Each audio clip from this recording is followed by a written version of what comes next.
नमस्कार दोस्तों, स्वागत है आपका आज के मुख्य समाचारों में। जी हां दोस्तों, आपको यहां पर देखने को मिलेंगी सुबह से लेकर शाम तक की तमाम बड़ी खबरें मुख्य समाचार ब्रेकिंग न्यूज अपडेट्स के रूप में। तो दोस्तों, आप सभी लोगों से रिक्वेस्ट है इस वीडियो को ज़्यादा से ज़्यादा लाइक और शेयर करें।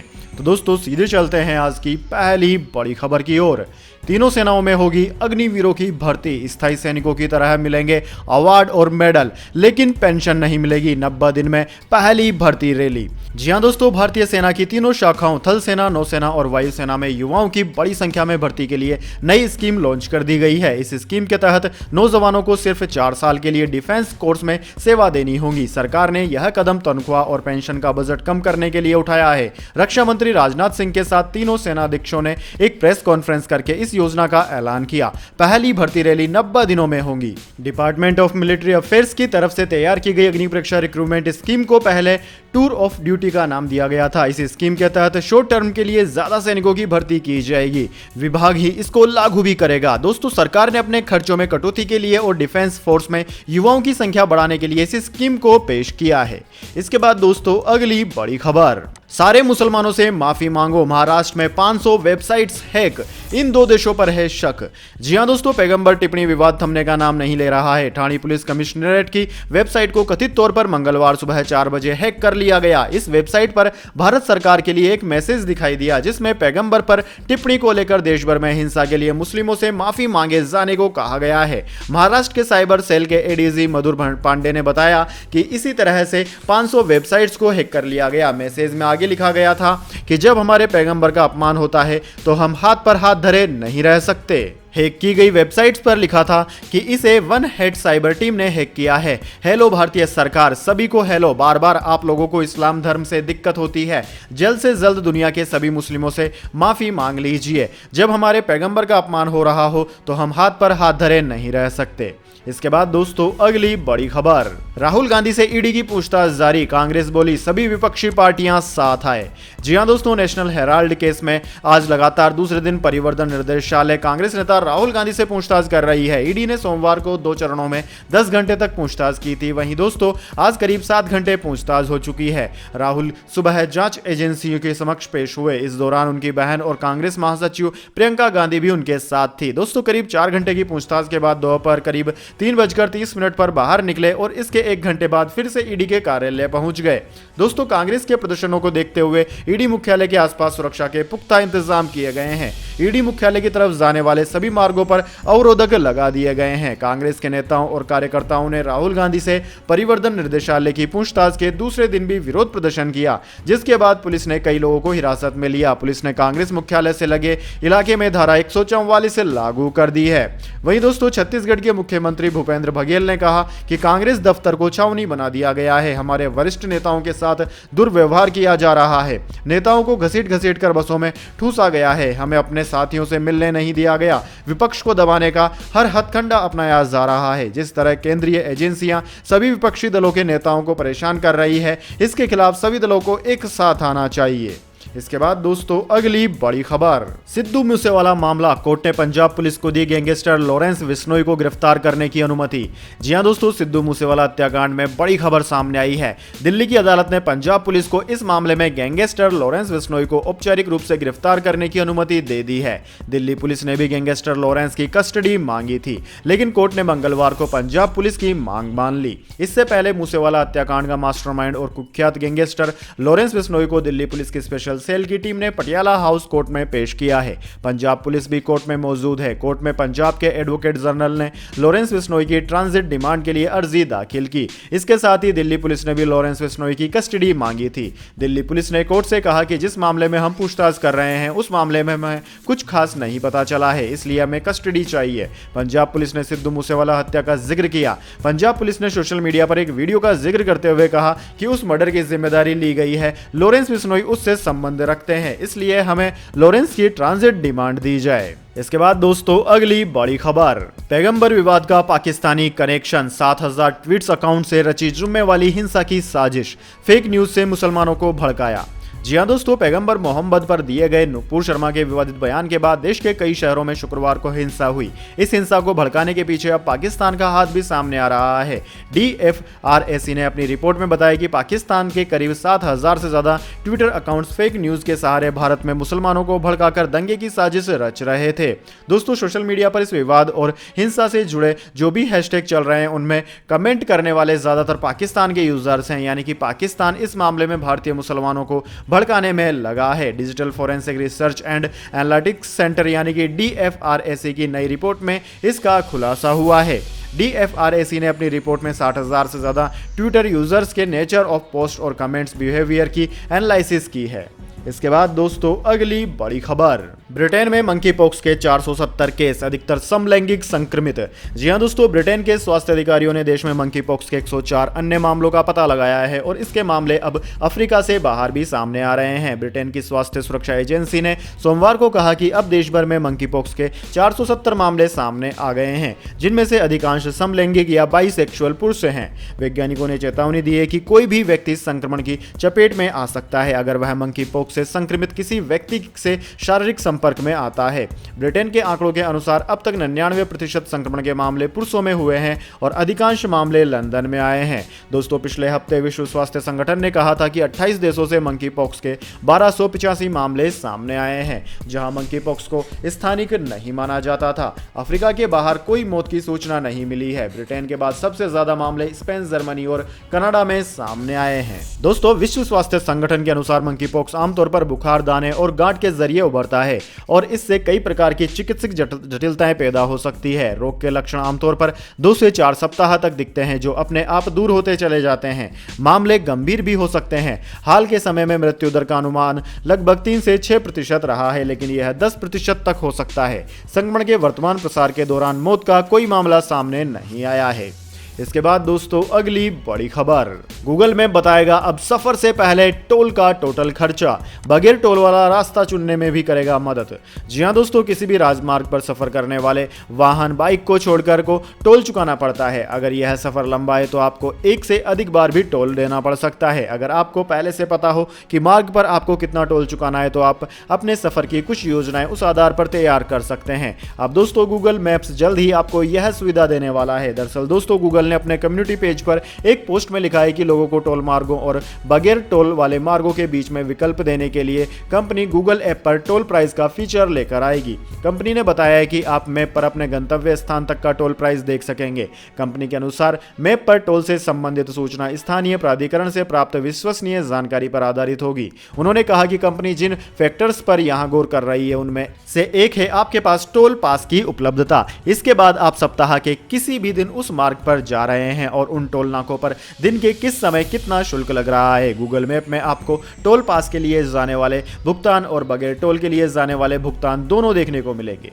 इसके बाद दोस्तों अगली बड़ी खबर, शरद पवार से मिली ममता बनर्जी, विपक्ष की ओर से राष्ट्रपति उम्मीदवार बनने से एनसीपी चीफ का इनकार। जी हां दोस्तों, पश्चिम बंगाल की मुख्यमंत्री ममता बनर्जी और वामपंथी नेताओं ने मंगलवार को राकपा प्रमुख शरद पवार से अलग अलग मुलाकात की और उनसे राष्ट्रपति चुनाव के लिए विपक्षी दलों का संयुक्त उम्मीदवार बनने का अनुरोध किया। हालांकि मार्क्सवादी कम्युनिस्ट पार्टी माकपा के महासचिव सीताराम येचुरी ने मंगलवार को कहा कि राकपा प्रमुख शरद पवार ने राष्ट्रपति चुनाव के लिए विपक्षी दलों का उम्मीदवार बनने से इनकार कर दिया है। राष्ट्रवादी कांग्रेस पार्टी के नेता पवार ने येचुरी, भारतीय कम्युनिस्ट पार्टी भाकपा के महासचिव डी राजा और राकपा नेताओं प्रफुल्ल पटेल और पीसी चाको से दिल्ली में मुलाकात की और उन्हें चुनाव नहीं लड़ने संबंधी अपने फैसले से अवगत कराया। येचुरी ने कहा कि मुझे बताया गया है कि पवार राष्ट्रपति चुनाव के लिए विपक्ष का चेहरा नहीं होंगे, अन्य नामों पर विचार किया जा रहा है।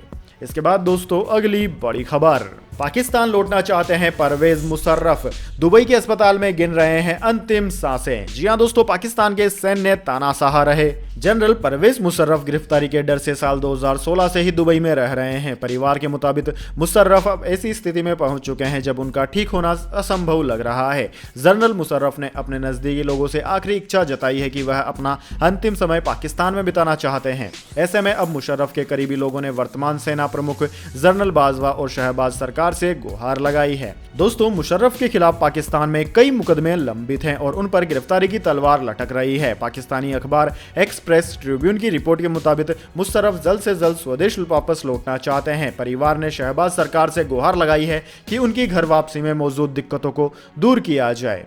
इसके बाद दोस्तों, अगली बड़ी खबर, मेहमान सैनिकों के दम पर जंग नहीं जीती जाती, अग्निपथ स्कीम के बारे में बोले डिफेंस एक्सपर्ट। जी हां दोस्तों, केंद्रीय रक्षा मंत्री राजनाथ सिंह ने सेना में अग्निपथ भर्ती योजना की घोषणा 14 जून 2022 को कर दी। मौके पर तीनों सेना के प्रमुख मौजूद थे। दोस्तों, राजनाथ ने इस स्कीम की शुरुआत के साथ इसके फायदे भी बताए। ये भी बताया कि अग्निपथ स्कीम के योद्धाओं को अग्निवीर पुकारा जाएगा। इस स्कीम को लेकर रक्षा विशेषज्ञों ने सवाल उठाए हैं। दोस्तों, पीके सहगल ने आज तक से बातचीत में कहा कि सरकार की यह बहुत खराब स्कीम है। यह सरकार के लिए अग्निपथ साबित हो सकता है। देश में बेरोजगारी बहुत है। 46,000 लोगों को एक साथ भर्ती करने का जो प्लान सरकार ने अग्निपथ स्कीम के तहत तैयार किया है, यहां लोग आएंगे तो फौज को ज्वाइन करेंगे, लेकिन 4 साल बाद इन्हें निराशा हाथ लग सकती है। पीके सहगल ने कहा कि जब कोई आर्मी या दूसरी फोर्सेज से रिटायर होता है और आम जीवन जीने लगता है तो उसको बेहतर नौकरी नहीं मिलती, उनको मिलती है गार्ड की नौकरी। जवानों को कॉर्पोरेट वर्ल्ड भी नहीं लेता। इन अग्निवीरों को आसानी से रेडिकलाइज किया जा सकता है, आसानी से इनको दूसरे कामों में लगाया जा सकता है। ऐसे में यह देश के लिए चुनौती साबित हो सकते हैं। अग्निवीरों को बाद में महसूस होगा कि 4 साल तक इनका इस्तेमाल करके इनको सर्टिफिकेट पकड़ाकर फेंक दिया गया। पीके सहगल ने कहा कि हर साल 55,000 से ज्यादा हाई स्किल्ड जवान आर्मी, एयरफोर्स या नेवी से रिटायर होते हैं। इनमें से 1 या 2% को ही नौकरी मिलती है। 4 साल बाद जब अग्निवीर सिविल में जाएगा तो उसे किस तरीके से नौकरी मिलेगी, यह सरकार नहीं समझा पाई है। एक बेहतर जवान को आर्मी में तैयार होने में 7 से 8 साल लग जाते हैं। ऐसे में जो अग्निवीर हैं उनको 6 महीने की सिर्फ ट्रेनिंग दी जाएगी। वह कैसे बेहतर सैनिक बन पाएगा? मैंने राजनाथ सिंह की प्रेस कॉन्फ्रेंस सुनी है। उनके बॉडी लैंग्वेज से लग रहा था कि वह इस स्कीम से खुद संतुष्ट नहीं है। उनको मजबूरन ऐसा करने के लिए कहा गया है। उन्होंने कहा कि ऐसे जवानों को चिंता अपने परिवार की होगी। वह जवान 3-4 साल पूरा करके सिविल स्टेट में जाने की फिराक में रहेगा। अगर अग्निवीर को इस बात का पता हो कि उसे 15 साल नौकरी करनी है, तब वह अपनी जान को हथेली में रखकर युद्ध लड़ेगा। मैं खुद भी पायलट हूं। 6-7 साल लग जाते हैं एक इफेक्टिव पायलट बनने के लिए। अब आप 6 महीने में किस तरीके की ट्रेनिंग देंगे जिससे कि हमारा जवान बेहतर बन सके? इसके बाद दोस्तों, अगली बड़ी खबर, दिल्ली में कोरोना ने फिर पकड़ी रफ्तार। 1100 से ज्यादा संक्रमित आए सामने, 2 मरीजों की हुई मौत।